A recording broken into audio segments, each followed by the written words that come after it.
गणेश मंगलम, श्री गणनायक मंगलम, श्री गणेश मंगलम, श्री गणनायक मंगलम, श्री गणेश मंगलम, श्री गणनायक मंगलम, मंगलम स्वयंभू सिद्धि विनायक मंगलम, मंगलम स्वयंभू सिद्धि विनायक मंगलम, सिद्धि विनायक मंगलम।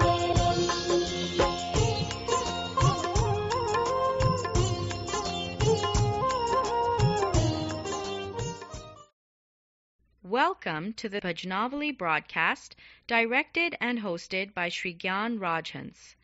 Bhajnavali is a spiritual broadcast consisting of English discourses, Hindi pravachan, and melodious bhajans. भजनावली के प्रसारण में आपका स्वागत है। हमारे प्रसारण में आप अंग्रेजी और हिंदी प्रवचनों और मधुर भजनों सुनते हैं। धन्यवाद। Now, here is your host, Sri Gyan Rajhans. Thank you, Shalini. Dear worldwide devotees of Bhajnavali, tomorrow is Sri Krishna Janmashtami.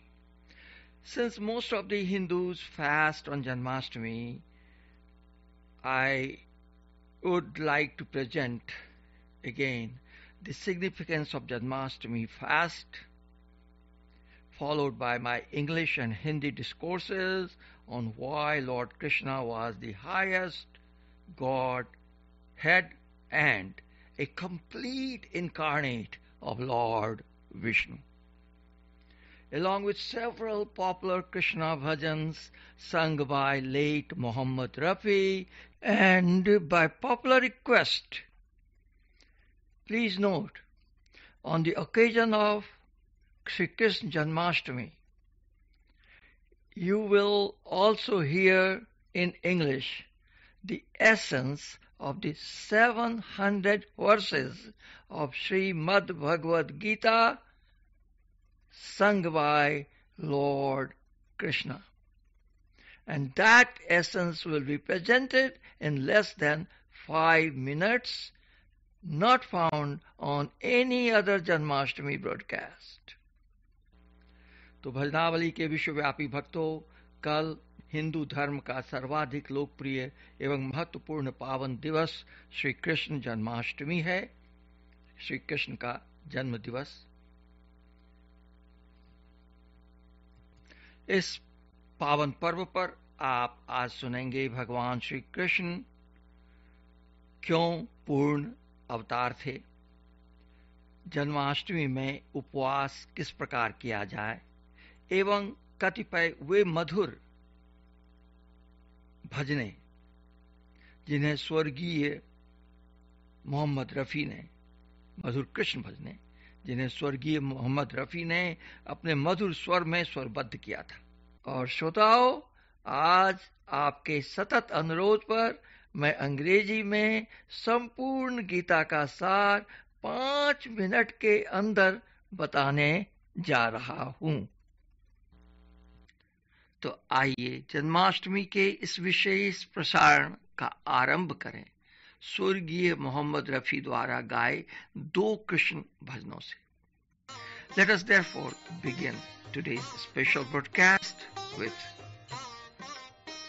2 of his Krishna bhajans.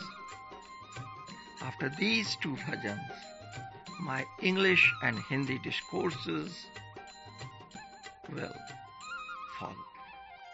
मेरे श्याम तेरा नाम बोले मन सुबह शाम, मेरे श्याम तेरा नाम बोले मन सुबह शाम।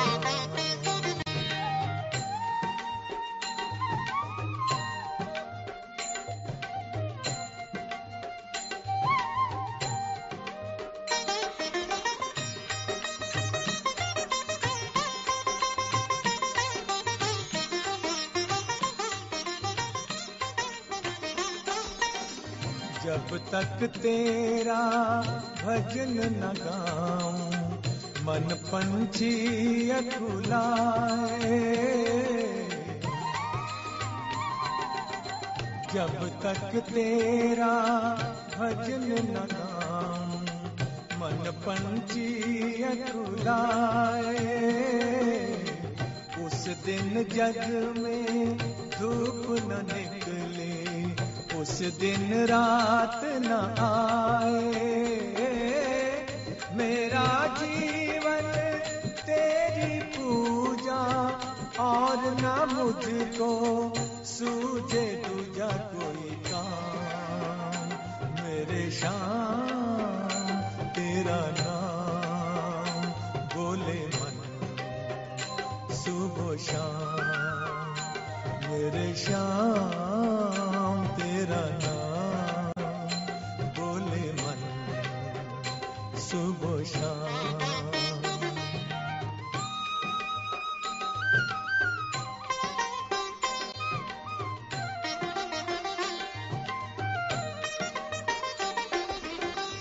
तेरे रंग के आगे लगता रंग जगत का फीका। तेरे रंग के आगे लगता रंग जगत का फीका।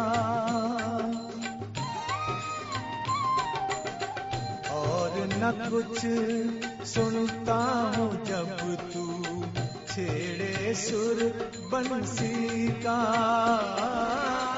हो जाता है मन वृंदावन तेरे दो चरणों में मोहन मेरा नाम। मेरे श्याम तेरा नाम बोले मन सुबह शाम। मेरे श्याम तेरा नाम बोले मन सुबह शाम। मेरे श्याम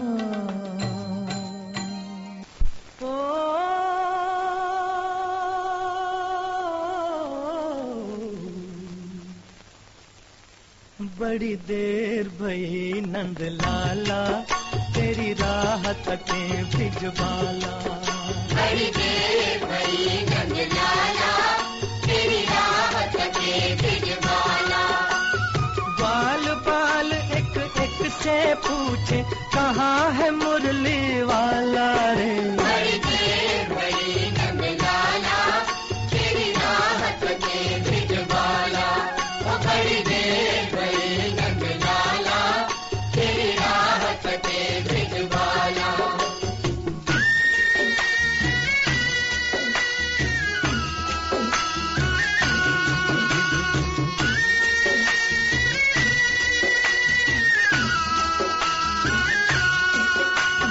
कोई न जाए कुंज गलिन में तुझ बिन कलियां चुनने को। तुझ बिन कलियां चुनने को। तरस रहे हैं बरस रहे हैं जमुना के तट धुन मुरली की सुनने को। धुन मुरली की सुनने को। अब तो दर्श दिखा दे नटखट क्यों दुविधा में डाला रे। बड़ी देर भई नंद लाला तेरी राह तके भिजवाला। ओ बड़ी देर भई नंद लाला तेरी राह तके भिजवाला।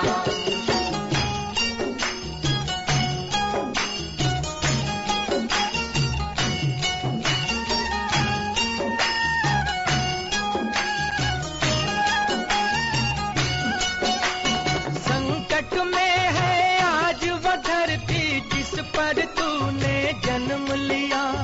जिस पर तूने जन्म लिया। पूरा कर दे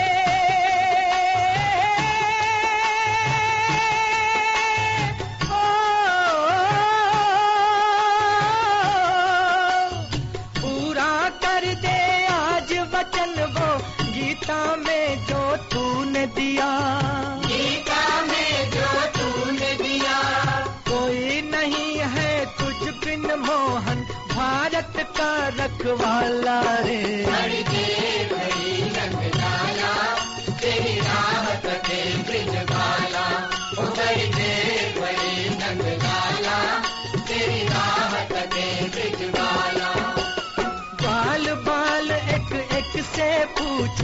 कहाँ है मुरली वाला रे। बड़ी देर बड़ी रंग लाला, तेरी राहत के bridge Bala.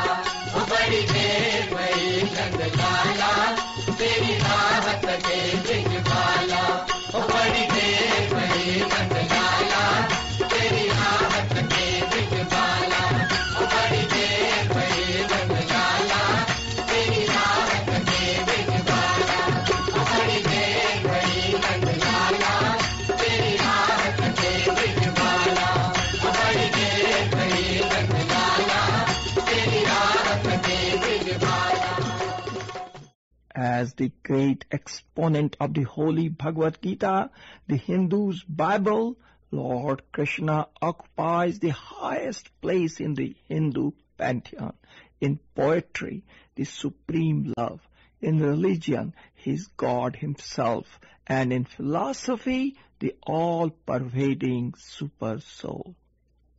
Janmashtami, as you know, is the sacred day on which Lord Krishna was born.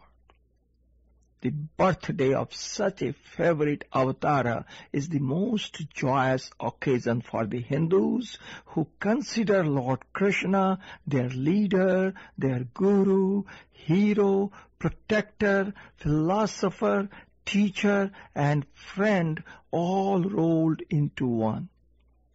Hence, on behalf of Sri Vasu Sharma, the President and Treasurer of Bhajnavali Devotional Services, myself and my family, I wish you all a very merry Janmashtami.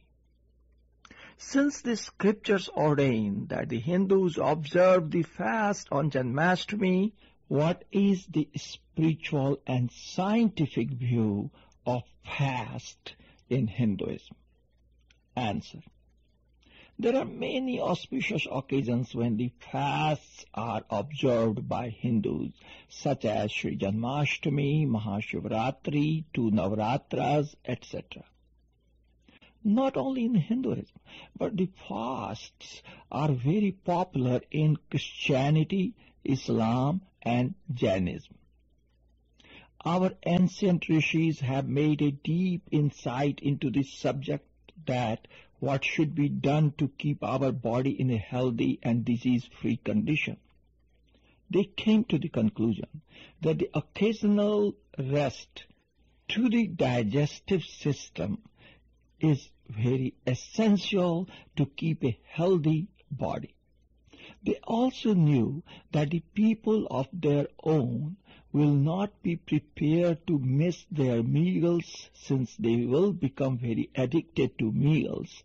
Therefore, the four-sighted rishis introduced occasional fastings in religious ceremonies. These days, the materialistic way of living is growing rapidly. People have completely lost sight of their health. Recently, there has been a great change in the eating habits of the people. The growth of fast food facilities is a cause of increasing various diseases and ill health. Ill health is not caused by less nutritive food so much as by too much of eating, that too untimely. Undesirable food habits are more responsible for the deterioration of health these days. Overeating is the main cause for diseases and for impurity of blood.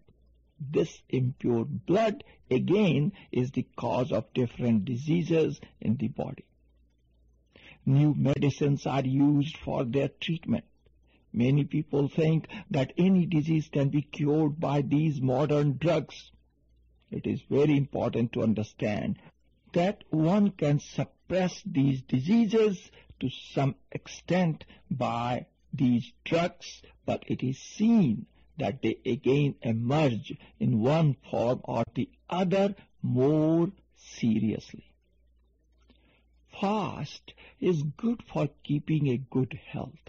It is a natural treatment also by which one can keep himself immune from various diseases. Our body is like a machine. where all organs work like the parts of the machine. If we wish that the body should work properly, then its parts have to be given proper attention and rest. Many people give rest to other parts of the body, but never give rest to the digestive system. It works all the 24 hours even when you are sleeping. Our rishis, who had learned the benefits of fasting, knew full well that during fasting the body starts ejaculating harmful substances which are responsible for causing diseases, and thus keep the body and mind in a healthy and cheerful state. They also observed that fast purifies the body and soul and enhances the willpower immensely. It, that is fast, also gives a tremendous impetus to devotion, faith, and concentration, which are main pillars of the advancement of spiritual life. Now let me tell you that there are basically 3 types of fast. First, nirahar, that is to remain without food. Second, phalahar, to have only fruit diet. And the third, dugdhahar, meaning to have only cow milk diet. Now let me explain briefly how these fasts are observed. Nirahar, that is to remain without food, is the best type of fasting. This can be done in 2 ways. Sajal, meaning with water, and nirjal, which means without water. In a nirjal fast, even water is not taken. In a sajal fast, lukewarm water with some lemon juice can be taken.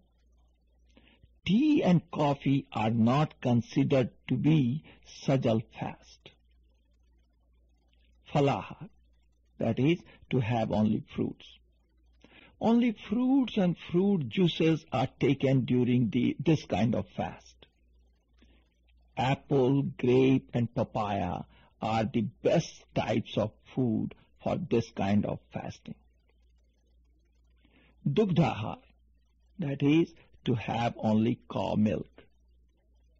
During this fast, one can take 250 to 500 milliliter of cow milk without cream. I must emphasize, without cream 4 to 5 times a day. Cow milk is the best food. Nothing is superior to cow milk to strengthen the body. Again, tea and coffee are not permitted in Dugdhahar. Now let me tell you how to break the fast. People keep fasts, but not knowing the proper way to break the fast, they remain deprived of the utmost benefits of the fast. I have seen in the local temples people eat plenty of rice, roti, and other starched foods as Mahaprasadam after they break the Janmashtami fast, say around midnight or soon after the midnight, to celebrate Lord Krishna's birth. Nothing can be more harmful to the body than this type of practice. Any type of cereal, food, and milk products must be avoided at least for 12 hours after breaking the fast. A word of caution here. Pregnant women and patients of high blood pressure, ulcer, diabetes, etc. should observe the fast only if their doctors have permitted them to do so. Here are 2 more very popular Krishna bhajans by late Rafi Sahab. The first one with Lata Mangeshkar. Vrindavan का कृष्ण कन्हैया सबकी आंखों का तारा।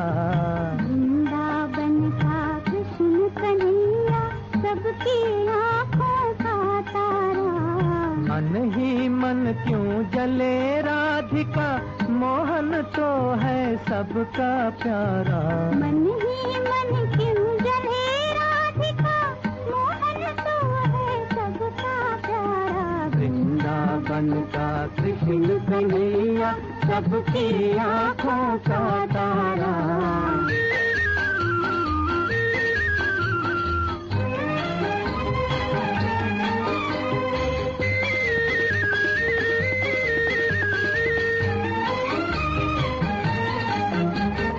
यमुना तट पर नंद का लाला जब जब रास रचाए रे। यमुना तट पर नंद का लाला जब जब रास रचाए रे। तन मन डोले कान्हा की बंसी मधुर बजाए रे। सुध बुध फूली खड़ी गोपियाँ जाने कैसा जादू डारा। वृंदावन का कृष्ण कन्हैया सबकी आँखों का तारा।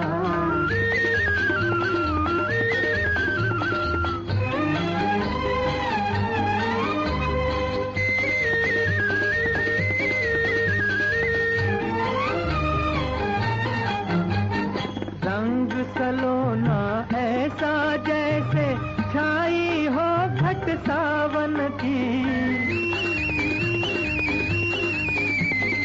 रंग सलोना ऐसा जैसे छाई हो घट सावन की। मेरी मैं तो हुई दीवानी मनमोहन मन भावन की। तेरे कारण देख सावरे छोड़ दिया मैंने जग सारा।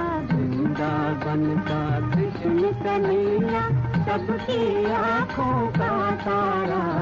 मन ही मन क्यों जले राधिका मोहन तो है सबका प्यारा। वृंदावन का कृष्ण कन्हैया सबकी आँखों का तारा। तेरे भरोसे हो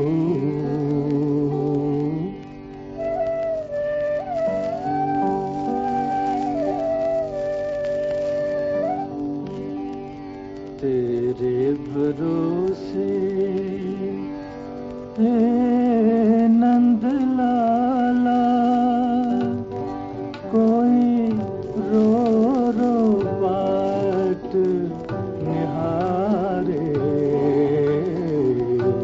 तेरे भरोसे हे नंद लाला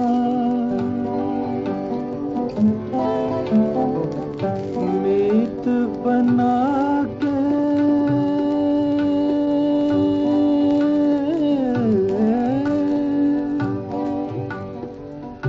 तुम तो भूले सखियां करें ठिठोली। लोक लाज से डरे न बोले मन में जलती होली हो। तेरे भरोसे हे नंद लाला।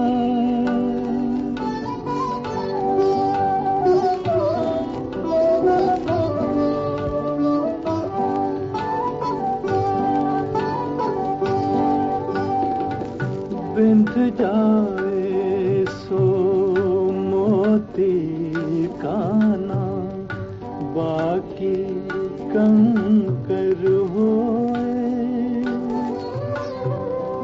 प्रीत दीवानी आस न छोड़े चाहे जीवन खोए हो।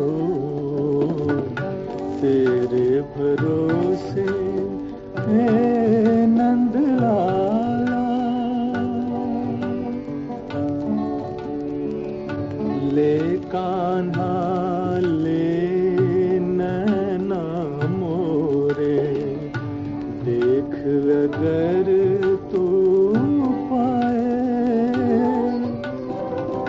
जोगन के आंसुअन में पल पल मथुरा डूबी जाए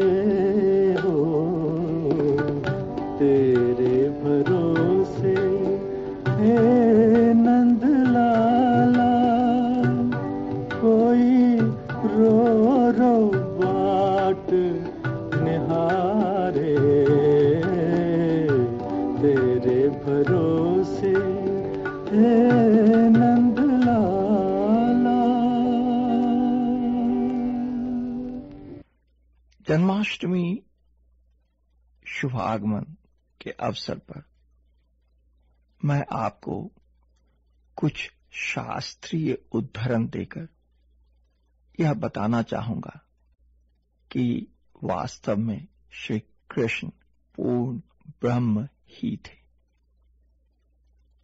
गीता के अनुसार यह सिद्ध है कि ईश्वर अपनी इच्छा से प्रकृति को अपने अधीन कर जब चाहें तभी लीला से अवतार धारण कर सकते हैं। संसार में भगवान के अनेक अवतार हो चुके हैं, अनेक रूपों में प्रकट होकर उन लीलामय नाथ ने अनेक लीलाएं की हैं। कला और अंशावतारों में कई क्षीर सागर शाही भगवान विष्णु के होते हैं, कुछ भगवान शिव के होते हैं, कुछ सच्चिदानंदमयी योग शक्ति देवी के होते हैं। किसी में कम अंश रहते हैं, किसी में अधिक, अर्थात किसी में भगवान की शक्ति सत्ता न्यून प्रकट होती है और किसी में अधिक। इसीलिए सूत जी भागवत में कहते हैं, एते चांश कला पुंस कृष्णस्तु भगवान स्वयं। मीन कूर्मादि अवतार सब भगवान के अंश हैं। कोई कला है, कोई आवेश है, परंतु श्री कृष्ण स्वयं भगवान है। वास्तव में भगवान श्री कृष्ण सब प्रकार से पूर्ण है। उनमें सभी पूर्व और आगामी अवतारों का पूर्ण समावेश है।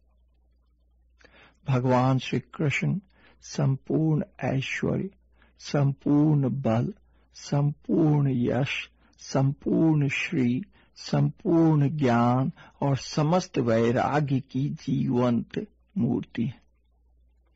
प्रारंभ से लेकर लीलावसान पर्यंत उनके संपूर्ण कार्य ही अलौकिक चमत्कार पूर्ण रहे। उनमें सभी शक्तियां प्रकट रहीं। बाबू बंकिम चंद्र जी चटर्जी ने भगवान श्री कृष्ण को अवतार माना है और लाला लाजपत राय आदि विद्वानों ने महान योगेश्वर। परंतु इन महानुभावों ने भगवान श्री कृष्ण को जगत के सामने भगवान की जगह पूर्ण मानव के रूप में रखना चाहे। मानव कितना भी पूर्ण क्यों न हो, वह है मानव ही, पर भगवान भगवान ही है। वे औचित्य और औतर्क्य शक्ति है। भगवान का सारा जीवन ही दिव्य लीलामय है, परंतु उनकी लीलाओं को समझना आज के हम सरीखे और श्रद्धालु मनुष्यों के लिए बहुत कठिन है। इसी से उनकी चमत्कार पूर्ण लीलाओं पर मनुष्य को शंका होती है, अर्थात श्री कृष्ण की चमत्कार पूर्ण लीलाओं पर हम में से बहुतों को शंका होती है।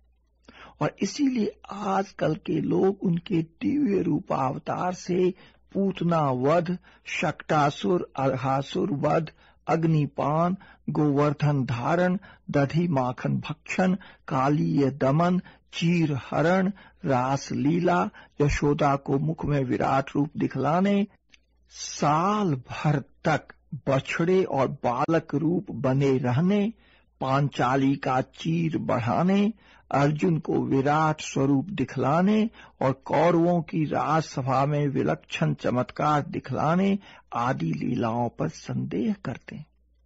वे यह नहीं सोचते कि जिन परमात्मा की माया ने जगत को मनुष्य की बुद्धि से अतीत नाना प्रकार के अद्भुत वैचित्र्य से भर रखा है, उस मायापति भगवान के लिए कुछ भी असंभव नहीं है, बल्कि इन ईश्वरीय लीलाओं में उनका ईश्वरत्व है। परंतु यह लीला मनुष्य बुद्धि के तर्क से परे है। इन लीलाओं का रहस्य समझ लेना साधारण बात नहीं है।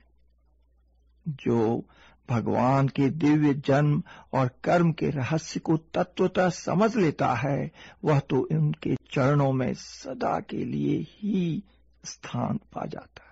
भगवान श्री कृष्ण साक्षात परम ब्रह्म पुरुषोत्तम सच्चिदानंद घन थे, इस बात की घोषणा उन्होंने अनेकों बार श्रीमद् भगवद गीता में की है। उदाहरण के लिए 10वें अध्याय का 8वां श्लोक, अहं सर्वस्य प्रभवो मत्तः सर्वं प्रवर्तते, और 7वें अध्याय का 7वां श्लोक, मत्तः परतरं नान्यत् किंचिदस्ति धनंजय मयि सर्वमिदं प्रोतं सूत्रे मणिगणाय। गीता में ऐसे अनेक श्लोक हैं, मैंने तो 2 ही उदाहरण प्रस्तुत किया। इनके सिवा महाभारत में पितामह भीष्म, संजय, भगवान व्यास, नारद, श्रीमद् भागवत में नारद, ब्रह्मा, इंद्र, गोपियां, ऋषिगण आदि के ऐसे अनेक वाक्य हैं जिनसे यह सिद्ध होता है कि श्री कृष्ण पूर्ण ब्रह्म सनातन परमात्मा थे। Here is the essence of the Gita in the shortest possible time. First, the main objective of the Bhagavad Gita is to enable the human beings to solve the conflicts and problems they face in their daily lives by right and good conduct. The Gita gives basic guidelines and principles for a good and righteous life. It does not spell out the do's and don'ts as in many other religious books. Instead, it empowers individuals to differentiate between the right and the wrong. Second, in the Bhagavad Gita, the Lord explains 4 major paths for achieving salvation. Jnana Yoga, the path of knowledge, which calls for direct self-identification with the unmanifested ultimate reality, Brahman. This Jnana Yoga is most suitable for the intellectual, analytical and rational minds. The second path is Karma Yoga, the path of selfless God-dedicated acts, which befits energetic individuals who believe in action. The third path is Raj Yoga, the path of mental concentration, which is meant for the empiricists, that is, those believing in experiments rather than theories. And lastly, the fourth path is Bhakti Yoga, the path of devotion and self-surrender to the Supreme Being. The Bhakti Yoga is suitable for emotional personalities. Although the Gita carries detailed explanations for each path, the utmost importance is given to Karma Yoga. Third, the Bhagavad Gita teaches tolerance and acceptance of the various thoughts, beliefs and religions. The Bhagavad Gita teaches us that the whole cosmos is the Lord's manifestation. He is the origin and dissolution of the whole universe.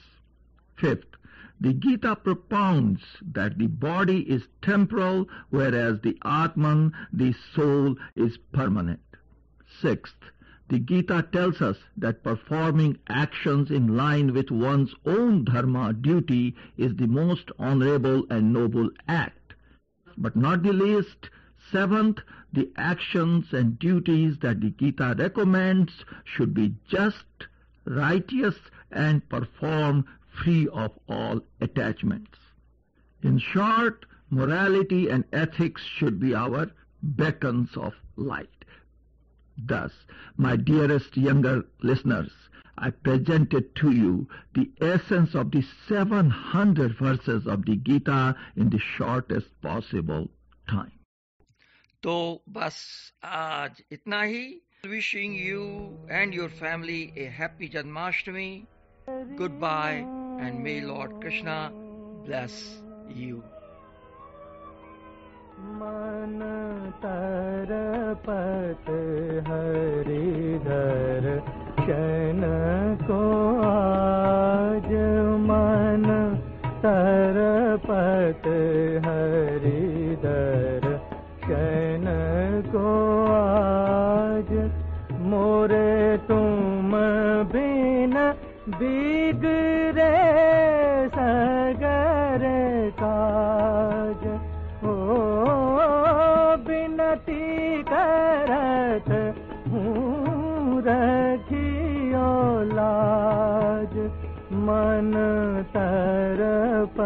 पत हरि दर्शन को आज तुम्हारे द्वार का मैं हूँ जोगी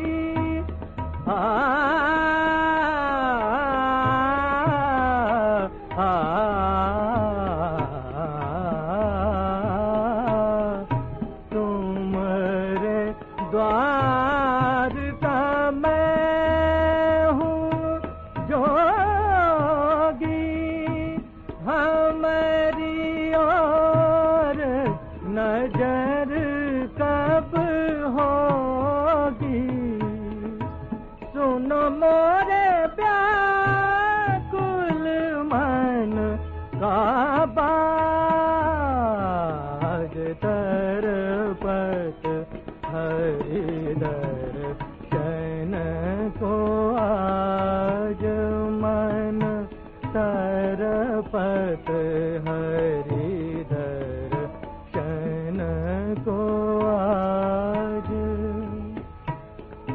बिन गुरु ज्ञान कहाँ से पाऊं